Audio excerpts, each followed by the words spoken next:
요한복음 6장 22절에서 35절 말씀 보겠습니다. 제가 가지고 있는 성경 신약 성경 152쪽쯤에 있습니다. 요한복음 6장 22절에서 35절 말씀입니다. 찾으셨으면 우리 한 목소리 같은 마음으로 같이 읽도록 하겠습니다. 시작. 이튿날 바다 건너편에 서 있던 무리가 배 안쪽에 다른 배가 거기 없는 것과 또 어제 예수님께서 제자들과 함께 그 배에 오르지 아니하시고 제자들만 가는 것을 보았더니 그러나 디베레라 해서 그 배들이 주께서 축사하신 후 여럿이 떡 먹던 그곳에 가까이 왔더라.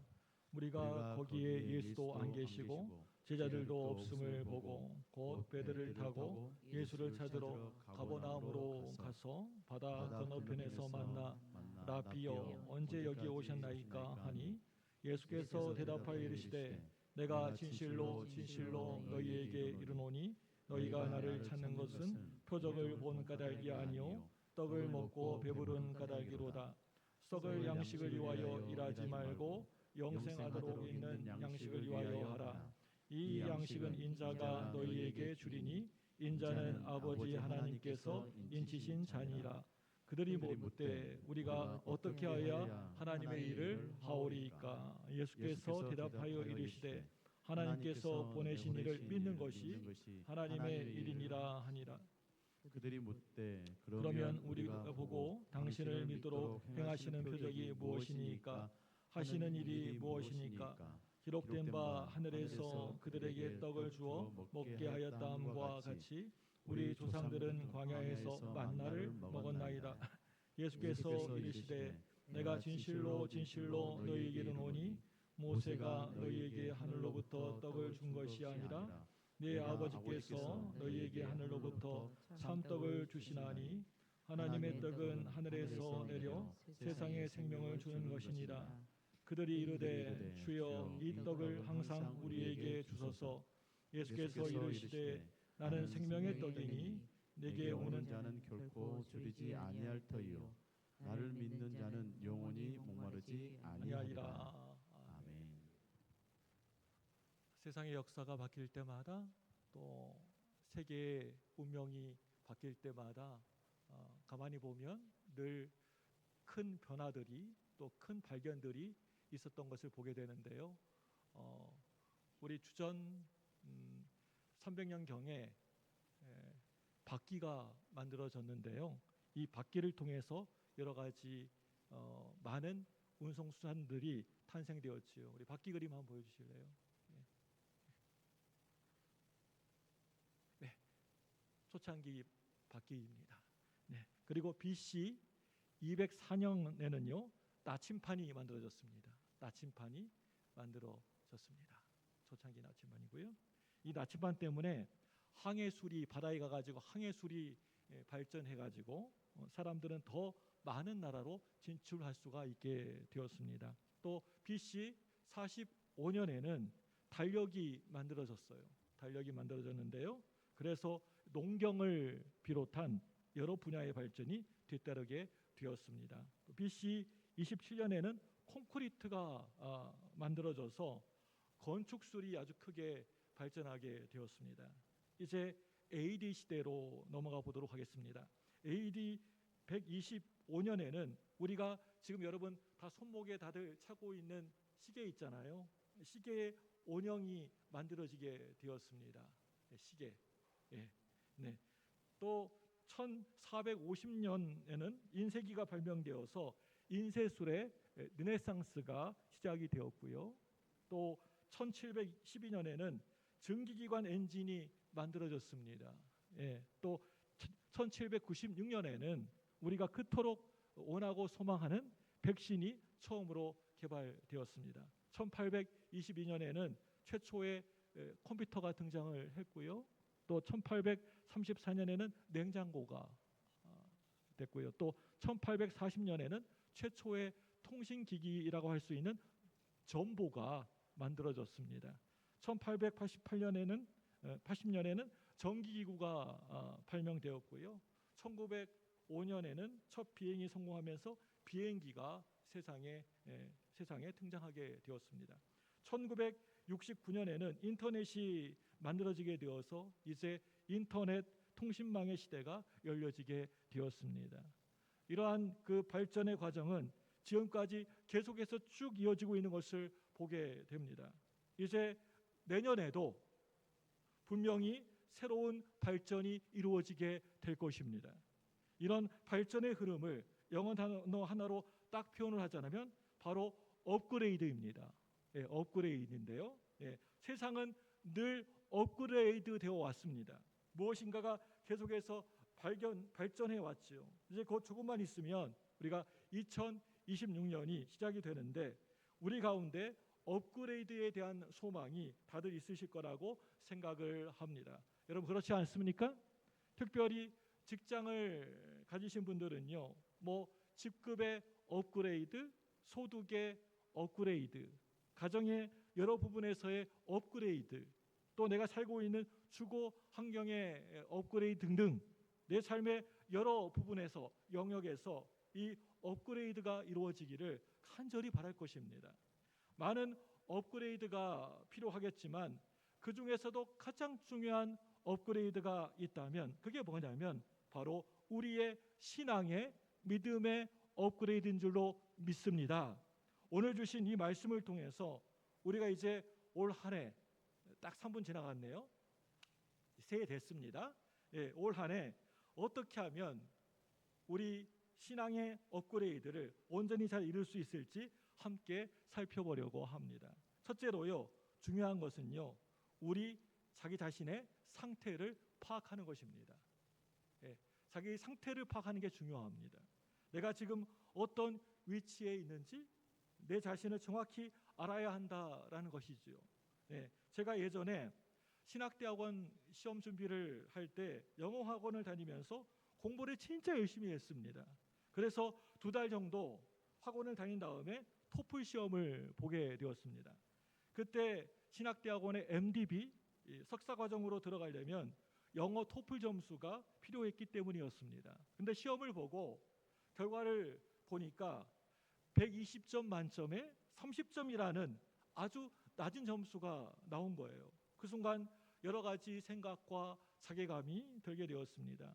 지금까지 시간이 참 너무나도 아깝고 돈도 아깝고 이걸로 들어갈 수 있을까? 라는 아주 불길한 생각이 막 밀려왔습니다. 그런데 이 점수가 저에게 주었던 한 가지 유익이 있었습니다. 그게 뭐냐면요, 제 자신의 상태를 정확히 알게 해주었다라는 것입니다. 그래, 너 공부 이 정도밖에 못하는구나, 너 실력이 이 정도밖에는 안 되는구나, 이것을 깨닫게 해준 것이죠. 마찬가지로 우리가 교회를 다니고 신앙생활을 다들 잘한다라고 그렇게 생각은 하지만 정작 내 신앙의 지금의 현재의 그 상태를 아예 전혀 모르는 경우가 정말 꽤 많다라는 거예요. 이 정도면 뭐 괜찮게 하는 거지, 이 정도면 하나님이 날 어여삐 보실 거야 하면서 그렇게 생각을 해버립니다. 신앙이라는 것이 객관화되거나 수치화되지 않기 때문에 정확히 파악하기가 쉽지가 않습니다. 그래서 우리가 예수 믿고 신앙생활하면서 내 위치를 아는 게, 내 상태를 바로 아는 게 생각보다는 참 많이 어렵다는 겁니다. 오늘 말씀 보시면 예수님을 찾는 사람들이 등장하는데요, 이들은 진짜 열심히 예수님을 찾았습니다. 예수님이 너무너무 좋았던 거예요. 여러분, 이렇게 예수님을 찾는다라는 것은 이런 모습이 믿음이 있는 걸까요? 없는 걸까요? 막 내가 예수님을 찾는다고 이게 믿음이 있는 걸까요? 없는 걸까요? 믿음이 좋아 보이는 모습이지요. 그런데 오늘 말씀 22절과 24절 말씀을 보시면 눈에 확 들어온 단어가 하나 있습니다. 우리 먼저 요한복음 6장 22절 말씀 볼까요? 요한복음 6장 22절입니다.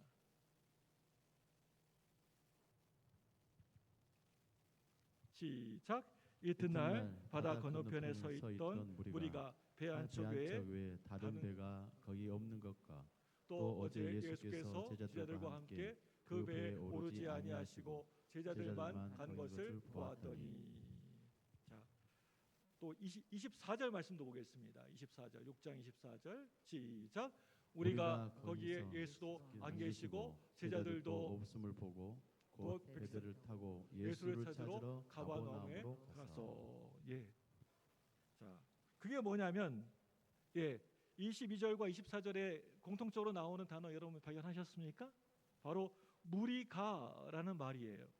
성경은요, 이들을 무리라고 부르고 있습니다. 예수님을 너무나도 좋아했고 예수님을 정말 사모했지만 성경은요, 그들을요 한마디로 이렇게 얘기하기를 무리라고 말하고 있습니다. 이들이 어느 정도로 예수님을 찾았냐면 오병이어 사건 바로 다음 날부터 예수님을 찾기 시작을 합니다. 저기 배가 보이는데 분명 예수님이 타고 계셨던 배는 사라져 버렸고 예수님과 제자들만 이동한 것을 이미 보았다라는 것입니다. 그만큼 관심이 많았다라는 거예요. 그래서 예수님이 도대체 어디로 가셨는지 찾기 위해서 오병이어의 기적의 현장으로 다시 가보았지만 거기에 계시지 않은 겁니다. 사람들에게 수소문해도 아무도 모르는 겁니다. 소문 끝에 알게 된 것은요, 예수님이 가버나움으로 가셨다라는 사실이었습니다. 무려 11km나 떨어진 곳이었지만 이들은 배를 동원해서 거의 모두가 예수님을 찾아갑니다. 그만큼 예수님을 사모했고 좋아했습니다. 그렇게 예수님을 찾아와서 묻습니다. 언제 여기에 오셨습니까? 그런데 26절 말씀에서 예수님의 태도를 여러분 보시게 되면 분위기가 왠지 너무나 싸늘합니다. 썰렁합니다. 좋지가 않습니다. 좀 이상합니다. 그렇게 열심히 예수님을 찾아갔는데 예수님의 반응은요, 기대했던 거하고는 다른 것입니다. 예수님이 이렇게 말씀하시지요. 우리 6장 26절 말씀 읽겠습니다. 26절입니다. 시작. 예수께서 대답하여 이르시되 내가 진실로 진실로 너희에게 이르노니 너희가 나를 찾는 것은 표적을 본 까닭이 아니요 떡을 먹고 배부른 까닭이로다. 예수님이 뭐라고 얘기하셨어요? 너희들이 나를 찾는 것은 뭐 때문에 그래요? 떡 때문에, 떡 먹고 배불렀기 때문에 나 찾고 있다. 여러분, 이 말이 무슨 말입니까? 지금 너희들이 날 이렇게 열심히, 진짜 열심히 이렇게 찾고 있는 이유는 바로 너희들 먹을 것 때문이라는 겁니다. 육적인 유익 때문에 너희들이 지금 예수님을 찾았다라는 것입니다.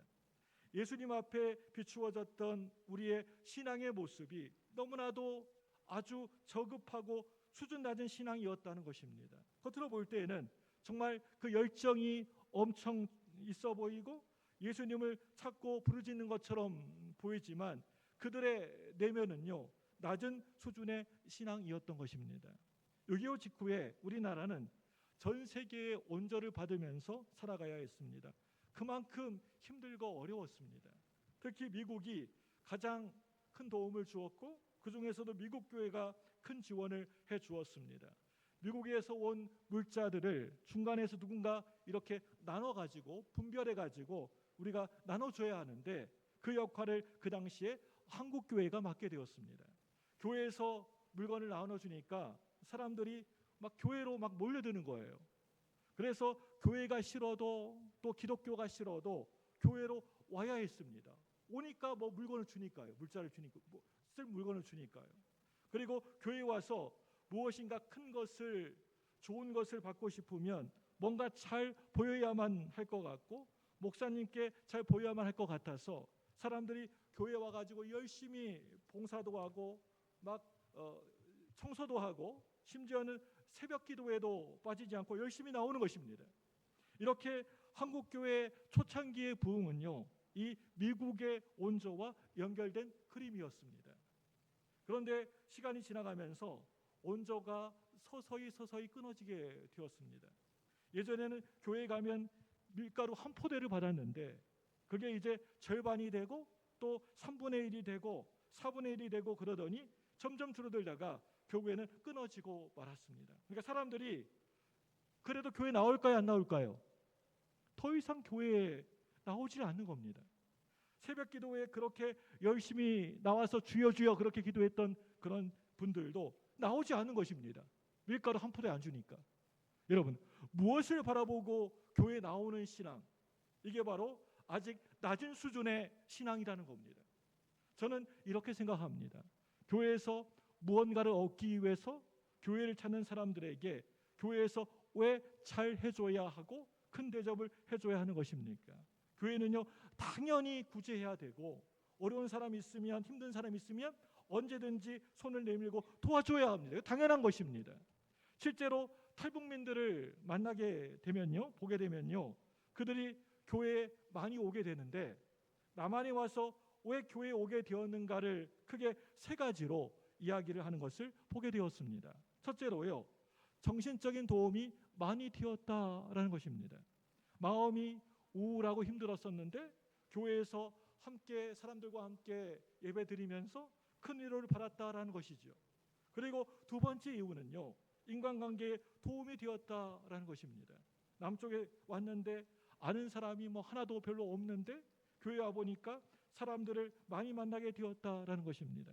셋째로요, 정기적인 도움을 받았다라는 것입니다. 그렇게 교회 와서 믿음이 자라야 하는데 여전히 늘 그 자리, 그 위치에 머물러 있다라는 것은 성장하지 못했다라는 것이고, 그것은 분명 문제가 있다라는 것입니다. 오늘 말씀에서 무리들이 예수님을 찾은 이유는요, 단 한 가지 하나였습니다. 그건요, 먹을 것 때문이었습니다. 먹고 배불렀기 때문이었습니다. 오병이어의 기적, 내가 예수님께로 가면 이제는 배부를 수 있겠구나. 배고픔, 굶주림, 힘든 것은 이제 더 이상 내 삶에 없겠구나. 다른 이유가 있는 게 아니고요, 그 이유 때문에 그렇게 예수님을 찾고 찾았던 것입니다. 여러분, 질문 하나 드리겠습니다. 이 시간 저와 여러분들이 예수님을 찾고 있다면 왜 여러분 예수님을 그렇게 찾고 계시는 것입니까? 여러분, 왜 예수님 찾으려고 하시는 거예요? 여러분, 솔직하게 제가 한번 물어보겠습니다. 왜 예수님 찾으려고 하세요? 여러분, 이 질문은요, 그냥 하는 질문이 아니에요. 아주 중요합니다. 나는 지금 왜 이 자리에 있는가? 지금 왜 내가 이 예배하는 자리에 와 있는가? 나는 오늘 이 믿음 가운데 어디에 서 있는가? 나는 오늘 이 예배의 자리에서 무엇을 구하고 있는가? 나는 왜 예수님을 찾고 있는가? 이 질문은요, 우리의 신앙의 수준을 정확하게 드러내주는 너무나도 중요한 질문이라는 거예요. 여러분, 제가 참 좋아하는 책 가운데 카일 알드먼의 팬인가 제자인가라는 아주 좋은 책이 있습니다. 저 책인데요. 이 책을 보시면 예수님의 그 주변에 많은 사람들이 있었지만 그 중에 제자는 몇 명이 되지 않았고 거의 대부분이 팬이었다라고 말하고 있습니다. 이 책에서. 이 팬들의 특징이 무엇이냐면 예수님을 정말 열렬히 좋아합니다. 엄청 환영하고 반기고 막 그렇습니다. 오늘 말씀에 나오는 무리와도 같은 모습이죠. 정말 너무나도 예수님을 좋아하지만 그 좋아함이 자기의 개인적인 유익과 연결되어 있다라는 것입니다. 그런데 이 팬들은 언제든지 그 마음이 바뀔 수가 있습니다. 더 큰 유익이 생기게 되면, 더 좋은 게 생기게 되면 그냥 다른 것으로 휙 하고 가버리는 겁니다. 제자들은 끝까지 무슨 일이 있고 어떤 일이 있어도 헌신하고 희생하고 죽기까지 따라가지만 팬들은 그렇지가 않다는 거예요. 그냥 좋아할 뿐입니다. 조건이 있을 뿐입니다. 이 책에서 이렇게 말하고 있습니다. 지금 당신의 신앙이 팬인지 제자인지 그것을 한번 구별해 보아라. 모든 챕터가 이런 흐름으로 쭉 이어지다가 중간에 이런 내용이 나오는데요. 당신이 팬인지 제자인지 알 수 있는 4가지 질문이 있다. 그 첫 번째 질문이 무엇이냐면 나는 무엇을 위하여 물질을 돈을 쓰는가입니다. 마태복음 6장 21절 말씀입니다. 한번 같이 읽어볼까요? 시작. 내 보물이 있는 그곳에 내 마음도 있느니라. 내 마음이 어디 있다고요? 보물이 있는 곳에. 제자들은 물질도 아낌없이 예수님을 위해서라면 예수님을 위해서 사용하지만 이 무리들은 팬들은 그렇게 하지 않는다는 거예요. 되게 벌벌 떨어요. 예수님을 위해서 돈 쓰는 거 정말 벌벌 떱니다. 2017년에 제가 부임해서 우리 교회에서 했던 큰일 가운데 하나가요. 모든 시스템을 컴퓨터화하고 전산해서 데이터를 정리하는 작업이었는데요. 그래서 우리 교인들의 데이터가 교회 시스템 안에 모두 들어가 있고 언제든지 제 핸드폰으로도 바로 확인할 수가 있습니다. 모든 데이터가 다 나옵니다. 지난 8년 동안 우리 교회를 평가해 본다면 상당히 많은 발전이 있었던 것 같습니다. 코로나 때문에 새로운 교인들이 교회에 오는 것이 많이 부족했지만 그것을 제외한 나머지 모든 부분에서 교회가 성장하고 건강해진 좋은 지표들이 많았습니다. 그동안 어려운 상황 가운데에서 하나님이 매년마다 우리 교회 예산을 늘 넘치게 채워주셨던 것 같습니다. 그런데 우리가 가야 할 길은 여전히 멉니다. 제가 볼 때 예전에는 직분을 그냥 임명하고 주었던 것 같은데 앞으로는 이 부분을 좀 더 다르게 가야 할 필요성을 느끼고 있습니다. 우리 교회 서리 집사님들 가운데 11조를 하시는 분들이 제가 데이터를 보니까요. 전체의 절반 정도밖에 되지 않습니다. 내가 어떤 물질관을 가지고 예수 믿고 신앙생활을 하고 있는가, 내 물질을 어떻게 사용하는가에 따라서 내가 제자인가 팬인가 무리인가 확실히 구분된다라는 것입니다. 두 번째 질문은요. 힘들 때 어디에서 위로를 얻는가입니다.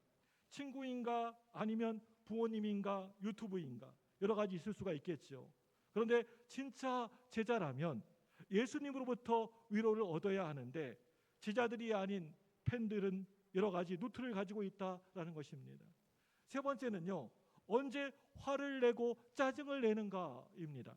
팬들은 늘 세상 일 때문에 또 가정 일 때문에 집안일 때문에 주로 짜증을 냅니다. 그런데 제자들은요. 절대 결코 그렇지가 않습니다. 네 번째는요. 언제 가장 내가 신이 나는가입니다. 스포츠 할 때 여러 가지 게임, 드라마, 넷플릭스, 취미 활동 등등 다양한 것들이 있을 수가 있겠죠. 그런데 제자들은요. 예수님이 자기의 삶의 기쁨과 즐거움과 신남의 이유가 된다라는 것입니다. 여러분, 이러한 질문들을 비추어 볼 때 저와 여러분들은 팬입니까? 제자입니까? 한번 스스로에게 한번 물어보십시오. 나는 팬인가? 제자인가? 이건 아주 중요한 질문이에요. 오늘 말씀 속의 무리들은 팬에 불과했습니다. 그러니까 예수님이 보실 때 그들의 신앙은요. 아주 저급하고 낮은 수준의 모습이었습니다. 중요한 것은요. 예수님이 이런 모든 상태를 다 꿰뚫어 보고 계셨다는 것입니다. 오늘 말씀 26절 말씀 보시면 너희가 나를 찾는 것은 표적을 본 까닭이 아니요 떡을 먹고 배부른 까닭이로다. 예수님이 이들의 모든 것을 다 알고 계셨습니다. 네가 나를 찾아온 이유, 네가 지금 이렇게 봉사하고 헌신하고 섬기고 있는 이유가 따로 있구나. 이것을 예수님은 다 알고 계신다라는 것입니다. 우리가 교회에 와서 예배 드리지 않고 집에서 온라인으로 예배 드릴 때도 마찬가지입니다. 여러분 어떻습니까? 처음에는 다 옷도 갖춰 입고 예배 드리다가 시간이 지나면 사람의 마음은 흐트러지게 되어 있습니다. 약해지게 되어 있습니다. 나중에는요. 아예 그냥 자리에 들어 누워가지고요. 소파에 들어 누워가지고 예배 드리기도 하고 심지어는 예배 시간에 다른 일을 하기도 하고 전화 받기도 하고 또 노트북을 켜놓고 딴짓을 하기도 합니다. 이게 사람의 마음이에요. 그런데 예수님은 이것을 다 알고 계십니다. 지금 내 마음의 태도가 어떤지를, 내 마음의 그 중심이 어디에 있는지를 모든 것을 다 아신다라는 것입니다. 에스겔 33장 31절 말씀 보겠습니다. 시작.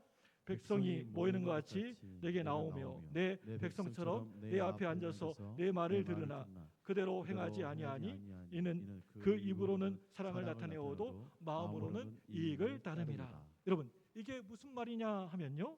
그저 입으로는 내가 예수님을 사랑합니다. 예수님을 너무나 사랑합니다. 예수님을 찾습니다. 라고 그렇게 말은 하지만 그런데 마음속에는 내 유익이, 내 만족이, 내 이득이 가득하다라는 것입니다. 올해 우리에게 중요한 것은요, 내 현재 상태를 아는 가운데 신앙의 업그레이드를, 믿음의 업그레이드를 지금보다 훨씬 더 좋은 모습으로 나를 발전시키는 믿음을 가지는 것입니다. 이게 정말 중요합니다. 그렇다면 둘째로요, 어떻게 하면 업그레이드를 시킬 수가 있을까? 우리가 무엇을 해야 할까요? 우리 6장 27절 말씀, 요한복음 6장 27절 말씀 보겠습니다. 시작. 썩을 양식을 위하여 일하지 말고 영생하도록 있는 양식을 위하여 하라. 이 양식은 인자가 너희에게 주리니 인자는 아버지 하나님께서 인치신 자니라. 아멘. 오늘 말씀은요, 우리가 떡처럼 신앙생활하는 것을 경계하고 있는 것을 보게 됩니다. 절대 결코 그렇게 하지 말라는 거예요. 먹을 것이 그 목적이 되어가지고 예수님을 찾지 말라는 것입니다.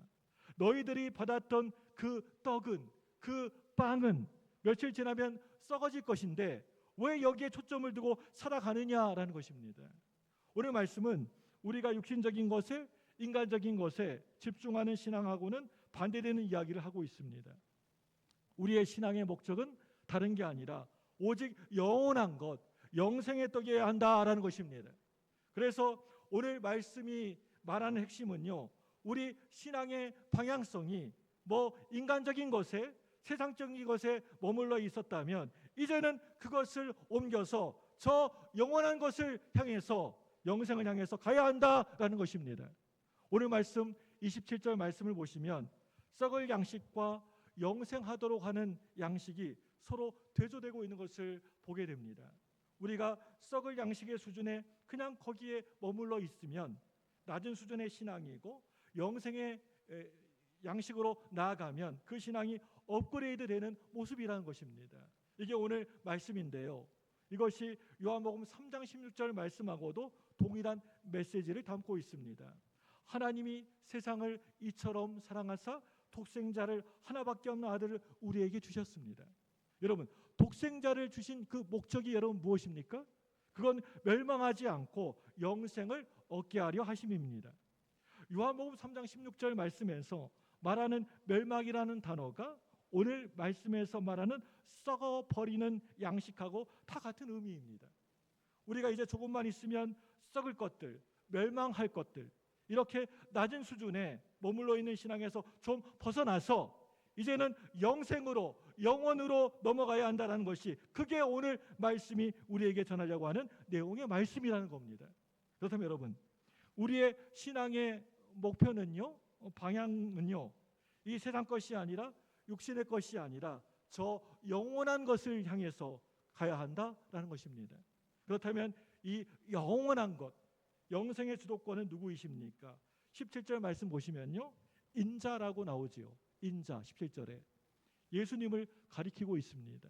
하나님 아버지가 예수님을 인치셨다라고 말씀하고 있습니다. 여기에서 인치셨다라는 것은요, 이 세상을 구원할 수 있는 모든 권세와 능력과 모든 고난을 하나님 아버지가 예수님께 도장을 꽉 하고 찍어서 맡기셨다라는 그런 뜻입니다. 그래서 영생의 모든 고난이 예수님께 다 있습니다. 오늘 말씀 보시면 지금 예수님은 무리들에게 영생에 대한 이야기를 하고 계시는 것입니다. 너희들 무엇보다도 영생을 꼭 얻어야 한다. 이 세상 썩을 것이 아닌 영원한 것으로 가야 한다. 이 말씀을 들으니 무리들의 귀가 쏠깃해집니다. 이 세상에 썩지 않는 떡, 빵이 있다고? 영원한 빵이 있다고? 그렇다면 그걸 먹어야지, 그것을 취해야지 라는 마음이 생긴 것입니다. 그리고 질문을 합니다. 우리가 하나님께 무슨 일을 해야 합니까? 28절 말씀에서 뭐라고 하고 있습니까? 우리 요한복음 6장 28절입니다. 시작.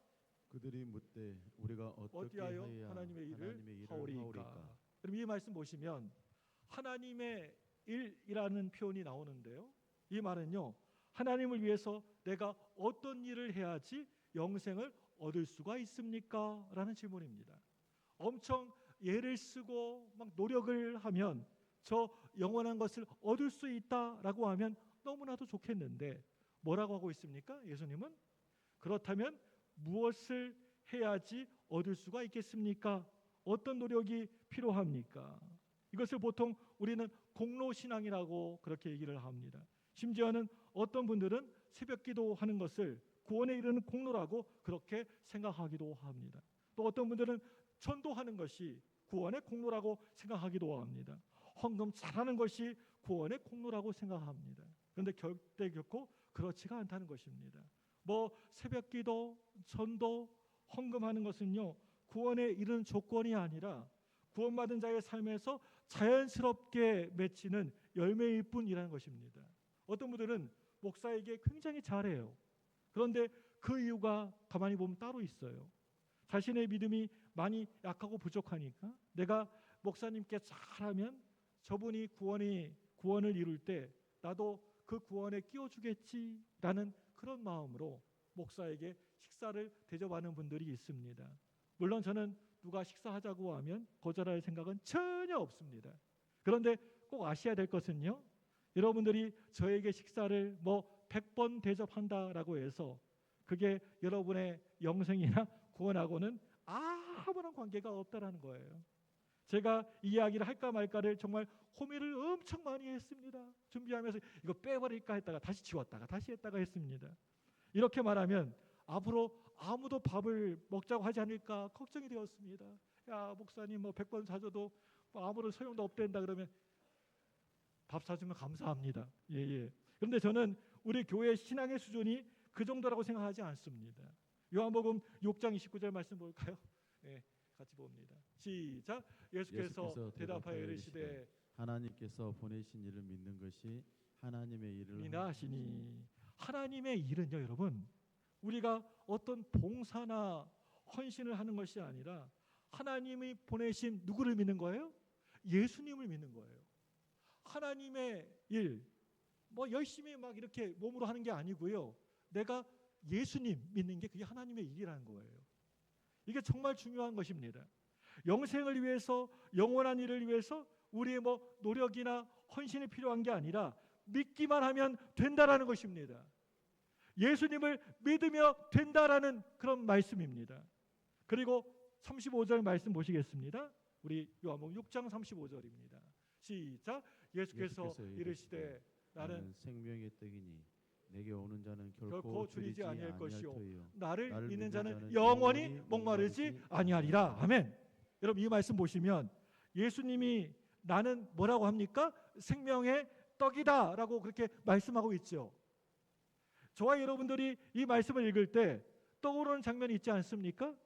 이 구절을 읽을 때 나를 믿는 자는 영원히 목마르지 아니하리라.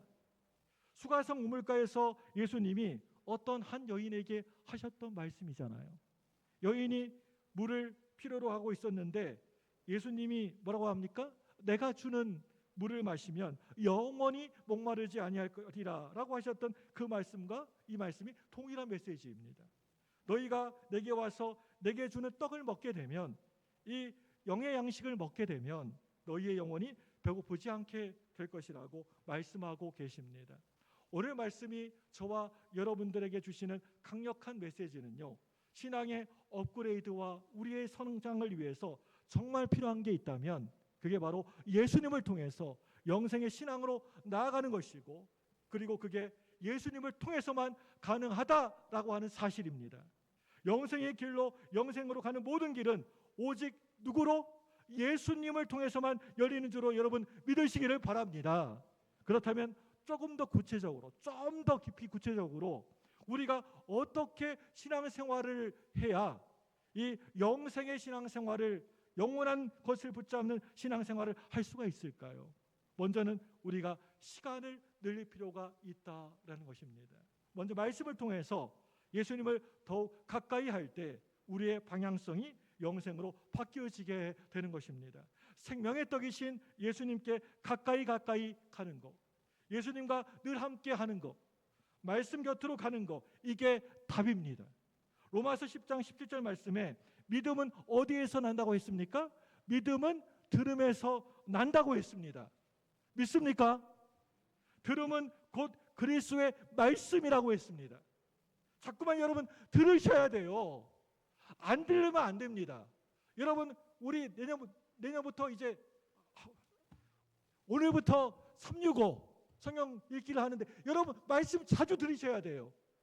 듣기를 여러분 즐거워하셔야 됩니다. 이것밖에는 답이 없습니다. 왜 그런가 하면은 이 세상의 목소리가 너무나도 크고 많기 때문입니다. 뭐 TV, 핸드폰, 인터넷, 우리가 접하는 모든 것들이 이 세상의 목소리입니다. 이것들이 우리의 귀에 너무나도 많이 들려오다 보면 나도 모르게 그쪽으로 기울어지고 빠져들게 되는 겁니다. 분명 교회는 다니고는 있지만 신앙의 방향성이 점점 떨어지는 것입니다. 영생의 길로 가기 위해서 가장 중요한 것은 다른 목소리 듣는 것이 아니라 하나님 말씀을 듣는 것입니다. 이게 우리에게 반드시 필요하다라는 것입니다. 우리가 말씀을 듣지 않으면 믿음은 아예 업그레이드가 불가능합니다. 듣는 것이 유일한 방법입니다. 듣는 것밖에는 없습니다. 자꾸만 듣고 또 듣는 것 말씀을, 이것밖에는 답이 없습니다. 우리 교회에는 연로하신 분들이 많이 계시는데요. 예전에 연로하신 권사님 두 분이 저에게 와가지고 이렇게 말씀하시는 거예요. 목사님, 저는 목사님 설교를 4번 들어요. 5번 들어요. 계속 들어요. 제가 볼 때 그분의 믿음들이 참 좋습니다. 그냥 예배 시간에 한 번 들으면 충분할 것 같은데 일부러 또 들으시고 또 들으시는 겁니다. 왜냐하면 영생으로 가는 길을 그분들은 너무나 잘 알고 계시기 때문입니다. 제가 아는 목사님 중에 대안학교를 운영하시는 분이 계시는데요. 그 학교는 좀 독특합니다. 하루에 예배를요 3번이나 드립니다. 한 번 드리는 것도 너무 힘든데 3번이나 하루에 드려요. 그래서 1년에요 1000번 예배를 드리는 학교입니다. 이 학교 보내시겠습니까? 학생들이 과연 갈까 싶기도 한데요. 그 목사님이 이렇게 말씀하셨습니다. 예배를 많이 드리는 이유는 예배 시간만큼은 아이들이 죄를 짓지 않기 때문입니다. 차라리 예배를 드리게 하는 것이 낫습니다. 학교에서 수업하고 공부하고 친구들하고 지내는 모든 시간 속에는 아픔과 죄악된 것들이 가득한데 예배 시간만큼은 죄를 짓지 않기 때문에 하루에 3번이라도 예배를 드리면서 그 시간만큼은 최소한 죄를 멀리하라고 하는 것입니다. 우리가 영생의 신앙을 갖기 위해서는, 영원한 신앙으로 가기 위해서 중요한 것은요, 늘 하나님 말씀을 듣는 것, 말씀에 사로잡히는 것입니다. 이게 여러분 답입니다. 다른 답은 없습니다. 그리고 그 다음으로는 우리가 영원한 것에 여러분 관심을 가져야 합니다. 이 세상에 썩어질 것에 관심 가는 거 아니라 저 영원한 것에 관심 가지셔야 합니다. 오늘 말씀에서도 이야기하죠. 썩을 양식을 위해서 일하지 말고 영생이 있는 양식을 위해서 일하라. 영생에 있는 그것으로 삶의 방향을 틀어라. 우리의 관심사는 사람들마다 다들 다 다양합니다. 여러 가지 관심사들이 다들 있을 것입니다. 뭐 경제의 문제, 자녀의 교육 문제, 뭐 정치 문제, 손자, 손녀들의 미래의 문제 등등 참으로 여러 가지 많은 고민들이 있을 겁니다. 그런데 우리의 관심 자체가 이제부터 영생에 관한 것으로 우선순위가 바뀌는 그림이 필요하다라는 것입니다.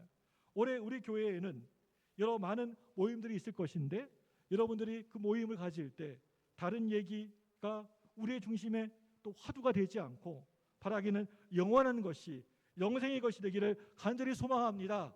모이기만 하면 하나님 얘기하기 바랍니다.